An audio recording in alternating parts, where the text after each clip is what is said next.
બાજવા પ્રાથમિક શાળા નંબર 1 વર્ષોથી જર્જરિત હાલતમાં હતી, જે 2022માં શાળાના આચાર્યએ વાઘોડિયા વિધાનસભાના ધારાસભ્ય શ્રી ધર્મેન્દ્રસિંહ વાઘેલાની રજૂઆત કરી હતી અને ધારાસભ્ય શ્રી ગુજરાતના મુખ્યમંત્રી શ્રી ભૂપેન્દ્ર પટેલની રજૂઆત કરતા મુખ્યમંત્રી શ્રી દ્વારા બાજવા ગામની પ્રાથમિક શાળા નંબર 1માં 2 કરોડની ગ્રાન્ટ વડોદરા શિક્ષણ સમિતિને આપી હતી, જેના દ્વારા 3 માળની પ્રાથમિક શાળાનું આજરોજ વડોદરા શિક્ષણ સમિતિ દ્વારા ઉદ્ઘાટન આયોજન કરવામાં, જે વાઘોડિયા વિધાનસભાના ધારાસભ્ય ધર્મેન્દ્રસિંહ વાઘેલા દ્વારા આજરોજ કરવામાં આવ્યું હતું, જેમાં શિક્ષણ વિભાગના અધિકારીઓ, જિલ્લા પંચાયત પ્રમુખ, બાજવા ગામ પંચાયત સરપંચ અને સભ્યો, શાળાના શિક્ષકો અને આચાર્ય અને ગામના વડીલો, બાળકો ઉપસ્થિત રહ્યા હતા.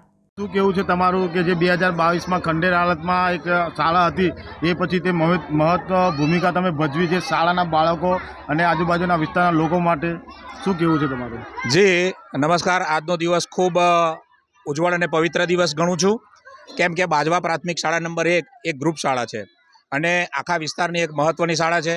બાજવા એ એક આખું એજ્યુકેશન હબ જેવું તૈયાર થઈ રહ્યું છે, ત્યારે અમારી શાળા તદ્દન ખંડેર હાલતમાં નહોતી, પરંતુ જર્જરિત હતી અને કેટલાક પોપડા પણ ખરતા હતા, જેથી કરીને અમે અમારા સરકારી રાહે રજૂઆત કરી, એની દરખાસ્ત યોગ્ય જગ્યાએ કરી અને સરકારમાં રજૂ કરી. 2022-23ની અંદર અમે દરખાસ્ત રજૂ કરી હતી.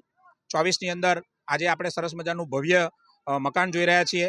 આ પરિસરની અંદર આવતા તમામે તમામ વિદ્યાર્થીઓ માટે એ આશીર્વાદરૂપ છે.